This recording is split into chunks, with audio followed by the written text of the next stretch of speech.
ఎప్పటికైనా సొంతం. రాదురా ఏ విజయం నీ కోసం నా కోసం, ఎటుపోదురా నువ్వు చేసిన కష్టం ఎప్పటికైనా సొంతం.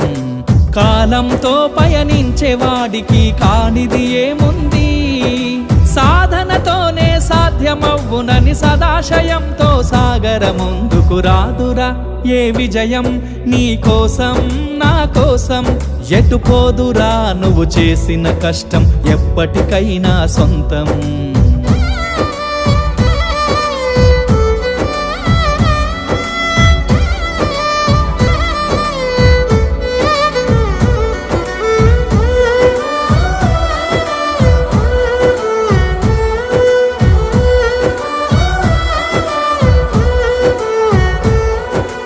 ఆకాశంలో అలలాగా పోయే ఆ పక్షులనే చూడు, అనుకున్న